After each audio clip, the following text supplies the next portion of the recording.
हमारे साथ हमारे 2 गेस्ट हैं। एक का नाम है चरणजीत। चरणजीत है बोलो। यानी कि मैं इनमें से कौन है जो शक्ल से चरणजीत लगता है? और एक का नाम है विनेश। यानी कि ये विनेश एके विन्ना, चरणजीत एके चन्ना। कैसा लग रहा है तुम्हें आज इस खतरनाक इंटरव्यू का पार्ट बन के? नहीं, पहले पता तो लगे इंटरव्यू भी है कि नहीं। पहली बार इंटरव्यू दे रहे हैं।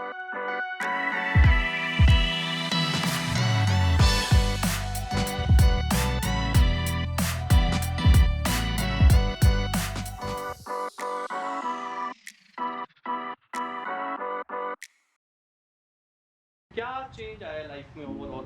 जैसे कि अभी आई थिंक यहाँ पे आने से पहले आई वाज जस्ट थिंकिंग कि अब आगे क्या, राइट? और ऐसा लगता है कि 10 सालों में हम कितनी आगे आ चुके हैं, राइट? लेकिन जब आप उस मोमेंट में होते हैं, आप बैठे होते हो कि सोचते हैं कि अभी लाइफ चल रही है, एक लेवल आ गया है, अब इससे आगे कहाँ जाने का है, right? But when you think about like where you were 10 years ago, बल्कि 10 years ago भी छोड़ो, जब हम स्टूडेंट थे, राइट, आफ्टर +1 +2, तो अब उस पास को सोचो और जहाँ पे आप खड़े हो, तो आप देखते हो लाइक आपने कितना लंबा सफ़र तय किया और like you have earn so many qualities, so many things you have experience. तो तब पता लगता है कि हाँ, आप मतलब किस लेवल पे पहुँचे हो। लेकिन जब आप प्रेजेंट में देखते हो तब ऐसा लगता है कि नहीं, अभी और भी चीज़ें करने के बाद। तो अगर 10 years में मैं बोलूँ तो ये कह सकते हो कि एक सैचुरेशन आती है आपके व्यू पॉइंट में कि जो हम हैप्पीनेस की बात करते हैं, ठीक है, एक टाइम पे होता है कि लोग कहते हैं कि पैसे से हैप्पीनेस नहीं आती, हम कहते हैं कि आती है, ठीक है, मतलब बहुत हद तक वो आपका वो रहता है, एक मेन चीज़ होती है वो जो आपके हैप्पीनेस को मेजर करती है, राइट? बट उसके बावजूद भी happiness it comes from with in. दूसरों में ढूंढने की ज़रूरत मत करो, मिलेगी भी नहीं, ठीक है, और लाइफ बहुत डिपेंडेंट हो जाती है। जितना आप अपने आप से खुश रहोगे, दूसरे भी आपसे खुश रहेंगे और आप खुश रख भी सकोगे दूसरों। आई think that's what I have learn. देख भाई, एज अ पर्सन तो बहुत चेंज आया है। पहले जो माइंडसेट होता था कॉलेज टाइम पे, मतलब अगर हम याद करें तो उस टाइम पे तो ऑब्वियसली वही माइंडसेट होता है कि अच्छा पैसा कमाना है और अच्छा सा, मतलब जॉब देखने का तो मैंने शुरू से ही नहीं सोचा कभी कि जॉब में जाना है।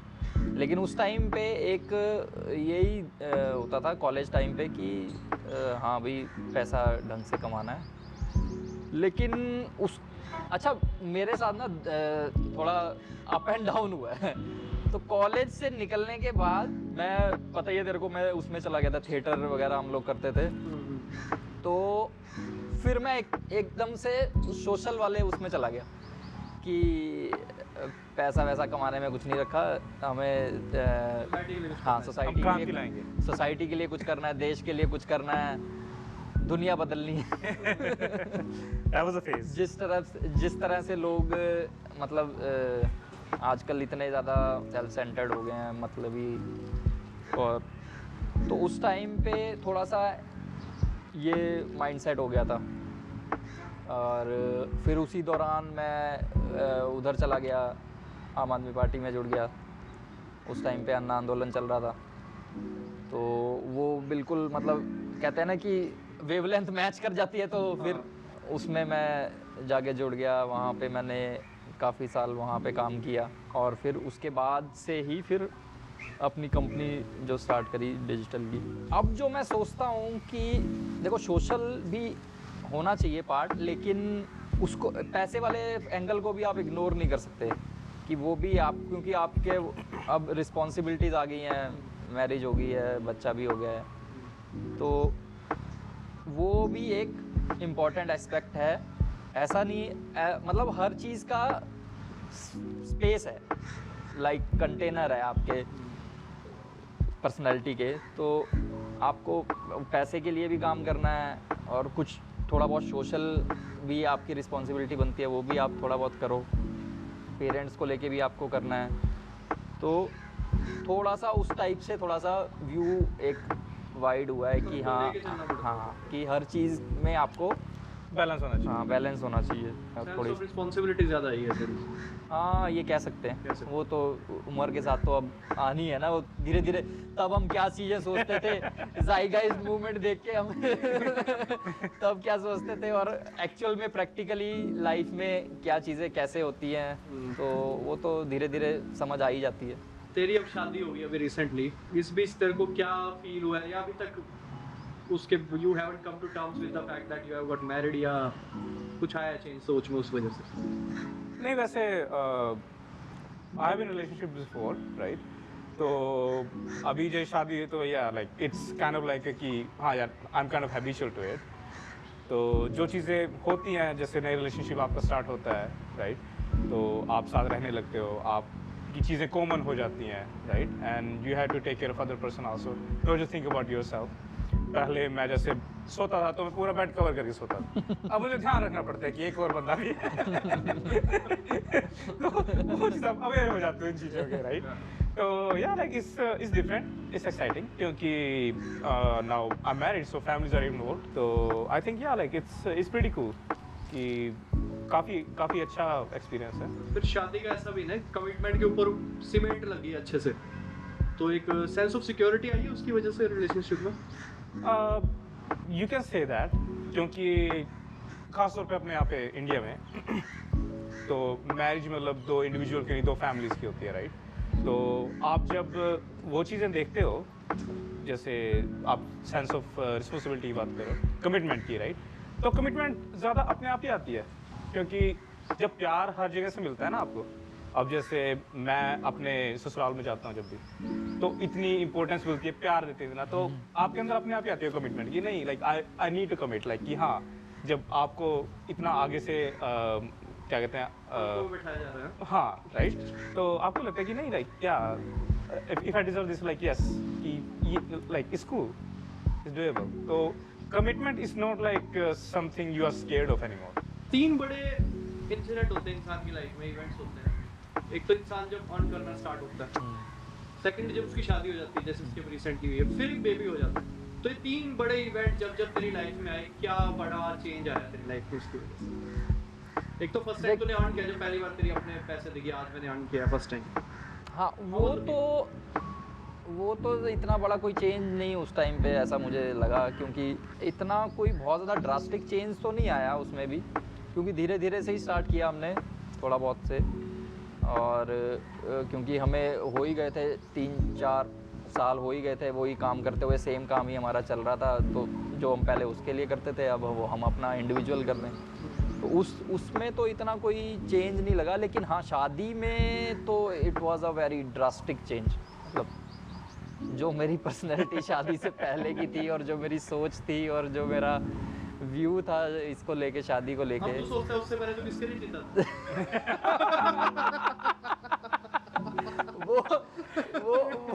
वो एक्चुअली वो भी उसका भी कहानी है। तो मतलब शादी के बाद ऑब्वियसली जब हम कहीं घूमने गए हुए थे, तो मैडम तो अपने स्टेटस वगैरह काफ़ी चेंज करती थी, तो वो कहते थे आप क्यों नहीं स्टेटस लगाते हो, आपने कभी हमारी ना फोटो लगाई ना फोटो लगाई ना कुछ लिखते हो, तो कुछ लिखो। तो फिर मैंने काफ़ी सोचा मतलब क्या लिखूं। तो कुछ दिन में जाके फिर कुछ दिमाग में आया, तो मैंने कहा चलो लिख देते हैं क्या है। हाँ मतलब उस टाइम पे ये मेरा थोड़ा व्यू सा बन रहा था कि हाँ भाई अब तक ऐसा लगता, मतलब अब इसको देख इस फेस को देख के ऐसा लग रहा है कि अब तक हम किस चीज़ के लिए जी रहे थे, क्या करना चाह रहे थे, और क्या है लाइफ, और क्या हो गया मतलब हाँ मतलब कि एक्चुअल लाइफ है क्या चीज़। तो वो थोड़ा सा एक क्या बोलते हैं आंखें खुल जाने वाली जो होती है ना, तो वो चीज़, तो इसलिए वो मैंने लिख दिया। मैंने कहा और वो उसके बाद से फिर दोबारा टाइम नहीं लगा, अभी स्टेटस भी चेंज करें। वो शायद 3-4 इयर्स से वो कुछ दिखा रहा है उसमें। वो शादी के टाइम का ही है, वो शादी के जस्ट बाद मैंने किया 2017 में। तो गुड़िया हुई तब क्या चेंज आया उसके बाद? गुड़िया How was the हुई feeling of being a father? पहले मतलब जब फर्स्ट टाइम में डॉक्टर ने उसको हाथ में पकड़ाया ना, तो भाई साहब वो इट्स वेरी ओवरवेलमिंग फीलिंग होती है बहुत, मतलब कि Were you in tears? मतलब ऑलमोस्ट आप कह सकते हो।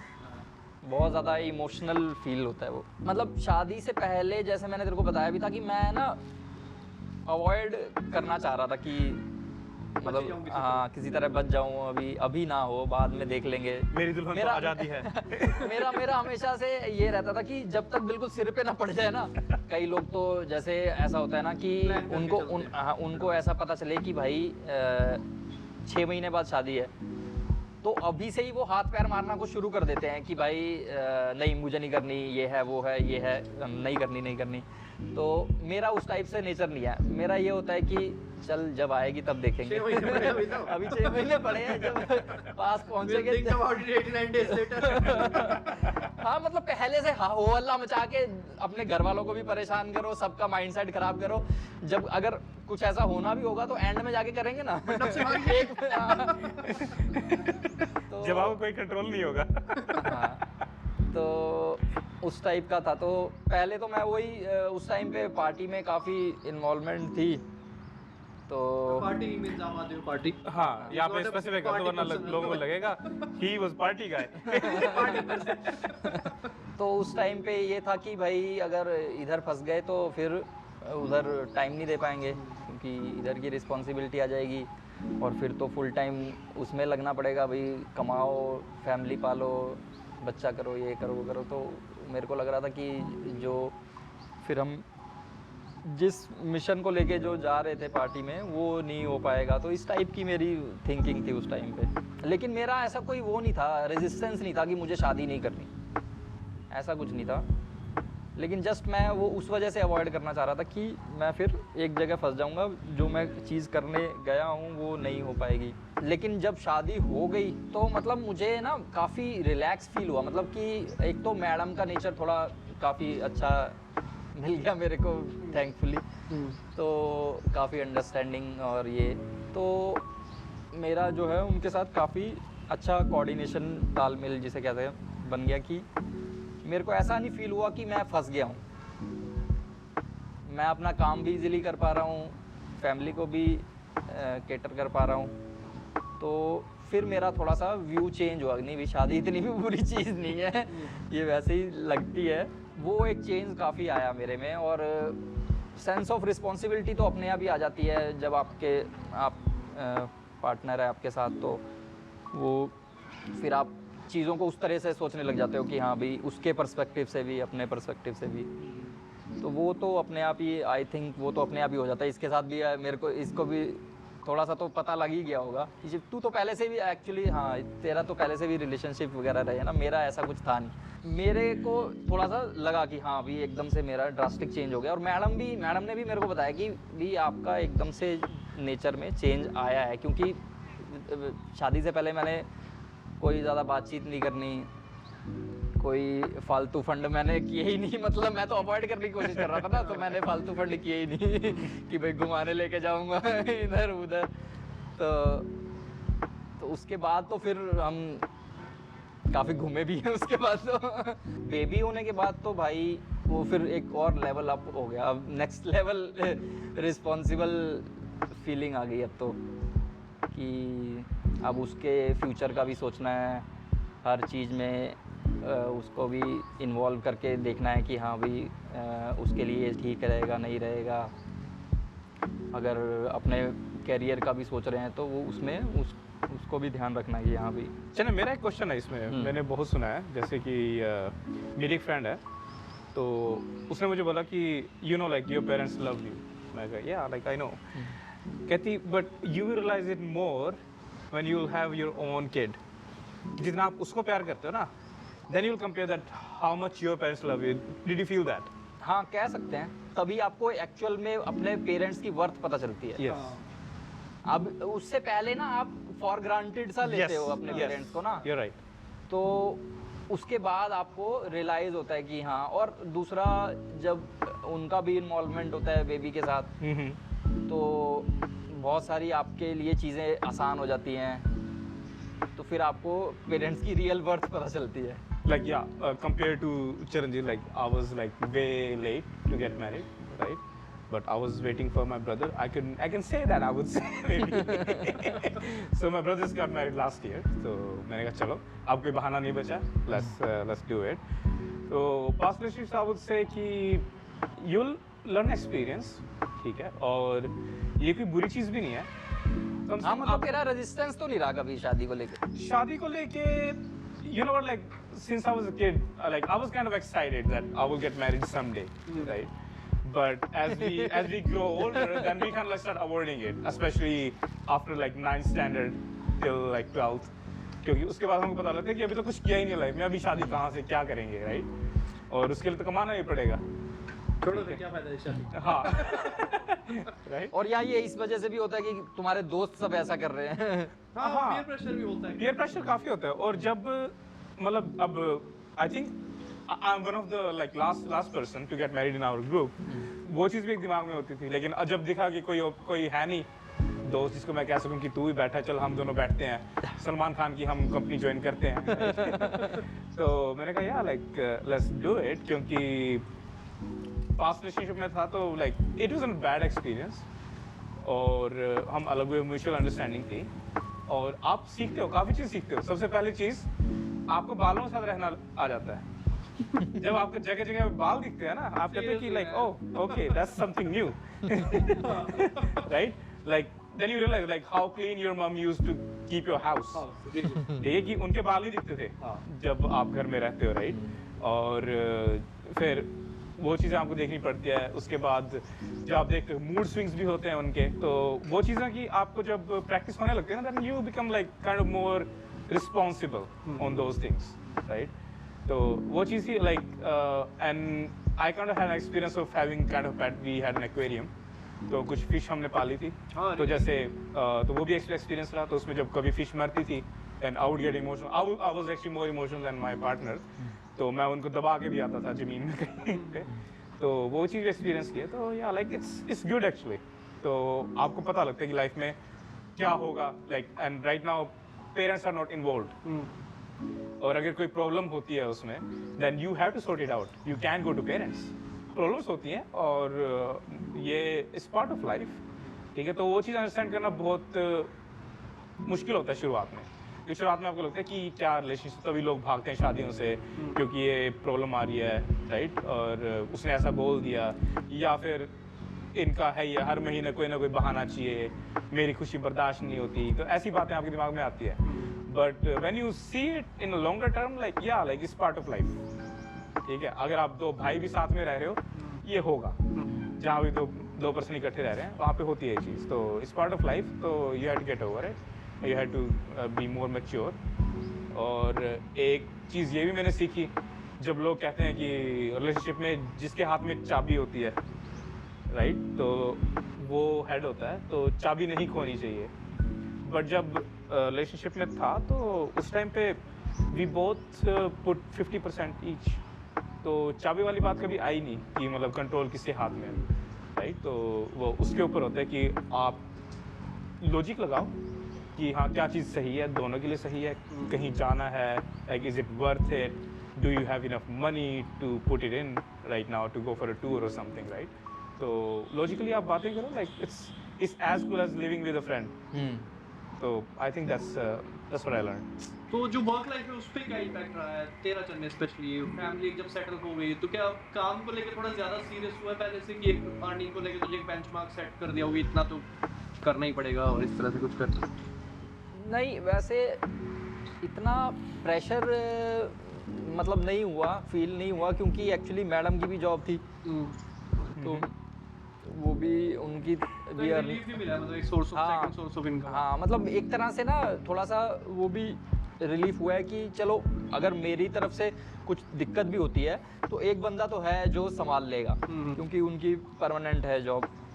तो एक तरह से वो थोड़ा सा बल्कि कम ही हुआ है स्ट्रेस लेवल जो है। फिर उससे बंदा थोड़ा सा अच्छे से काम भी अच्छे से कर पाता है, फिर ज़्यादा एक्सप्लोर कर पाता है, एक्सपेरिमेंट ज़्यादा कर पाता है कि ये चीज़ नहीं चल रही तो ये करके देखता हूँ।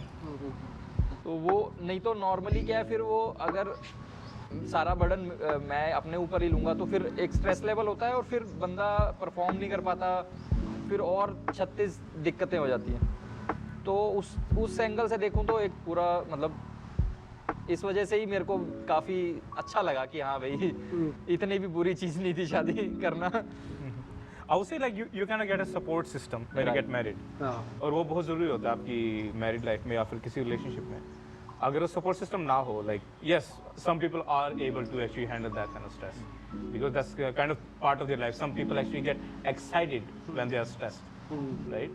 तो लेकिन जब वो सपोर्ट सिस्टम नहीं होता तो एक टाइम पे जाके you will crash, right? तो अच्छा मेरे ख्याल से ना एक जो डर जो दिमाग में शादी से पहले ये भी होता है कि सब कुछ मेरे से एक्सपेक्ट किया जाएगा। Yes. हाँ कि मैं बोझ आ ही जाएगा कंधों पे सारा। हाँ बोझ आ जाएगा सारा कंधों पे।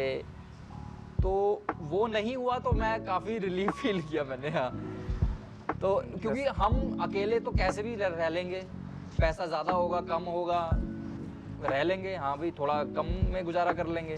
लेकिन अगर फैमिली होगी तो उसके तो खर्चे हैं, उनके तो हर मंथली के प्रॉपर खर्चे हैं। तो उस एंगल से देखें तो आई थिंक वो एक डर रहता है जो कि मेरे फिर बाद में नहीं रहा। फ्यूचर के लिए प्लानिंग क्या चेंज हुई है अब शादी के बाद तुम दोनों की? काम तो यही कर रहे होंगे, थोड़ा और अच्छे लेवल पे कर रहे होंगे, ये मैं कह सकता हूँ।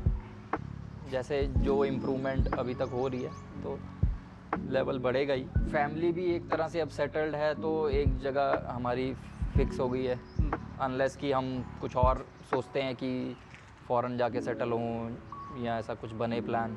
तो अभी तो ऐसा कुछ नहीं है।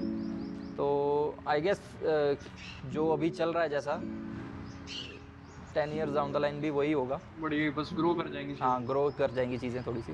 बेटी के लिए तो मतलब क्या कि उसको अच्छी से अच्छी एजुकेशन प्रोवाइड करें। तो कुरुक्षेत्र वैसे ही एजुकेशन हब है, तो यहाँ तो अच्छे इंस्टीट्यूट हैं ही। तो अब जैसे उसका स्टार्ट होगा, अभी तो चलो प्ले वे शुरू हुआ है, धीरे धीरे बढ़ेगी। किस टाइप की वैल्यूज तू डालना चाहेगा? तेरे टाइप से कुछ सोशल वर्क की साइड है थोड़ा सा ज़्यादा, या मैडम की तरह? वैल्यूज़ तो देखो वही बंदा डालेगा जो उसने खुद एक्सपीरियंस किया है ऑब्वियसली, कि मेरा क्या अभी तक व्यू पॉइंट बन रहा है लाइफ को लेके, बंदे को किस तरह से जीना चाहिए। तो ऑब्वियसली धीरे धीरे हमें देख के ही उसमें वैल्यूज़ आएंगी। बच्चा देखने से सीखता है, ये मैंने समझ लिया है। उसको कुछ बोल के आप समझाना चाहोगे वो नहीं समझेगा, जो आप कर रहे होगे ना वो उसको देखेगा। तो आप जैसा करते हो वो बिल्कुल इमिटेट वही करता है।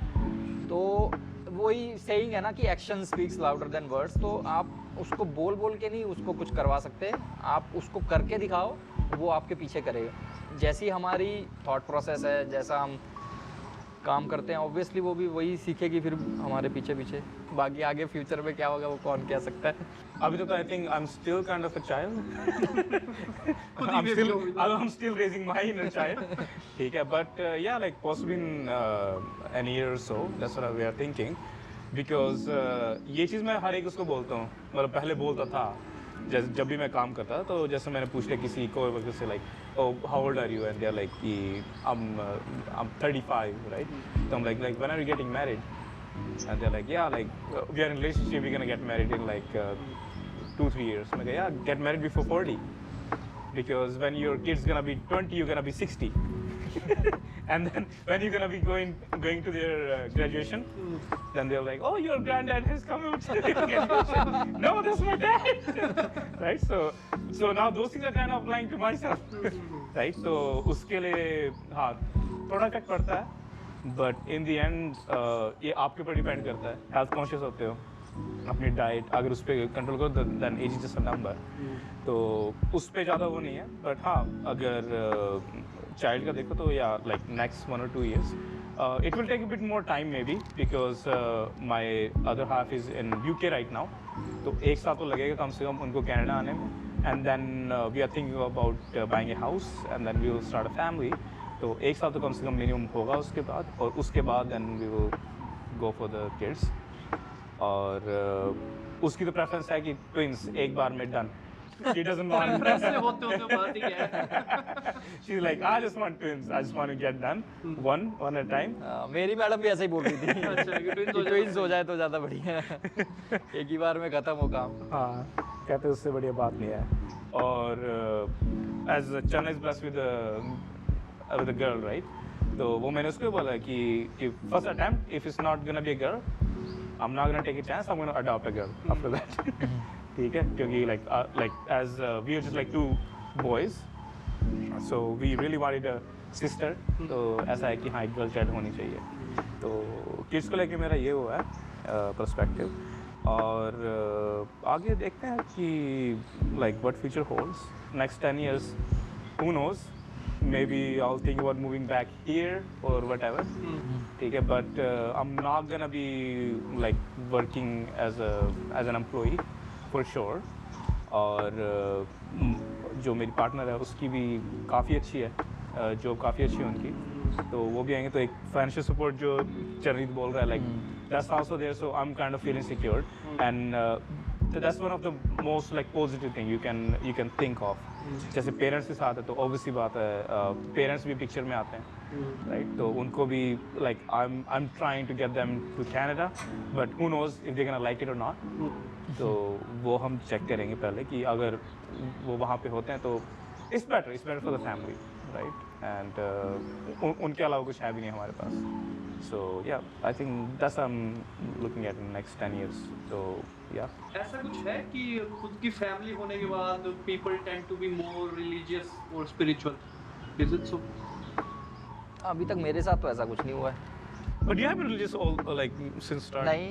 No? हाँ तो इसलिए कॉलेज में एक बार बोला था, कह रहा कि अमृत छक के मैंने वो किया गलती की, मतलब बहुत बच्चा था उस time. Oh, really? Oh, okay. He wasn't religious, तो बस घर के उसमें माहौल की वजह से उनको नहीं। हाँ मतलब क्योंकि मेरा फैमिली का माहौल ही पूरा रिलीजियस है, तो ऑब्वियसली मेरे में तो वो चीज़ आनी है, लेकिन मैं उस टाइप से रिलीजियस नहीं हूँ कि मैं बहुत ज़्यादा पूजा पाठ और उस सब में इन्वॉल्व हूँ। बीच में तो एक टाइम पे मैं अपने आप को एथिस्ट भी सोचने लगा था कि मैं एथिस्ट हूँ, जब भगत सिंह का ज़्यादा फॉलोअर हो गया था, लेकिन फिर मुझे थोड़ा रियलाइजेशन हुआ कि एक्चुअली मतलब मेरा उसके जो थॉट्स पढ़ के और उसकी जो राइटिंग्स पढ़ के मुझे ऐसा लगा कि वो उसने बोला है अपने आप को एथिस्ट, लेकिन वो एक अलग उसमें बोला है थिंकिंग में, लेकिन he is not an atheist as मतलब कि जैसा बोला जाता है कि उसको किसी भी शक्ति में विश्वास नहीं है। ऑब्वियसली वो एथिस्ट हो सकता है कि उसको जो ये भगवान दिखाए जाते हैं इन भगवानों में विश्वास नहीं है। हाँ उसमें रिचुअल्स में नहीं है।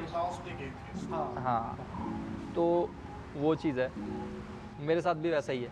I think there is a force but not as जैसा कि दिखाया जाता है। जब मैं छोटा था तो आई वाज रियली रिलीजियस, मैं मंदिर जाता था, मेरा भाई ठीक है वो मंदिर नहीं जाता था, मैं उसकी कंप्लेंट लगा देता था, पेरेंट्स से पिटाई होती थी उसकी, and he used to hate me, like I would hate myself to अगर मैं ऐसा करूँगा राइट। तो मैं बहुत रिलीजियस था, मैं फास्टिंग भी क्या करता था, और मम्मी शिव जी की करती हैं, भगवान शिव की राइट, तो मैं वही करता था। मंडे को मैं बहुत मंदिर जाता, कहीं पे भी जा रहा हूँ, कहीं यूनिवर्सिटी में चला गया, वहाँ पे भी मंगलवार को हम जा रहे हैं, प्रसाद बांटने जा रहे हैं, तो वो चीज़ काफ़ी थी मेरे अंदर। But then all of a sudden in second year मेरी डिग्री के टाइम पे तो एक फ्रेंड हमारा एक्सपायर हुआ, और जब मैंने देखा कि ज़्यादा रीज़न इंसान के हाथ में थे उस टाइम पे, ऐसा मुझे लगता है कि जो ये भगवान वाला कॉन्सेप्ट है वो बेसिकली इंसान को ही एज आ वो किया जाता है कि भगवान जो चीज़ है वो इन सबको मिला के ही बनता है।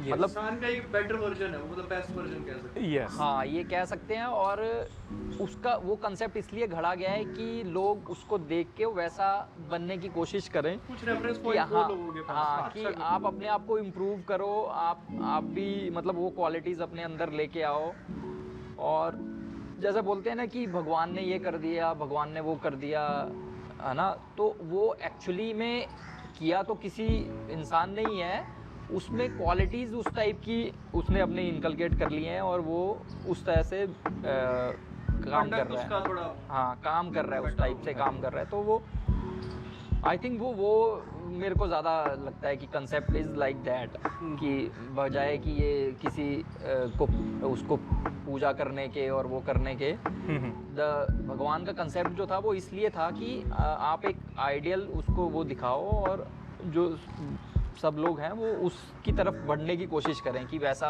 हम भी बने, हम भी उस बुरा टाइप करने में डर हो इंसान को बेसिकली बुरा नहीं, अच्छा करने की मोटिवेशन हो। हाँ मतलब कि जैसे जो रिलीजन का जो कंसेप्ट है, जो वो कहते हैं ना डर से आपको वो करना चाहिए, तो उसके तो वो तो मैं कभी नहीं मानता।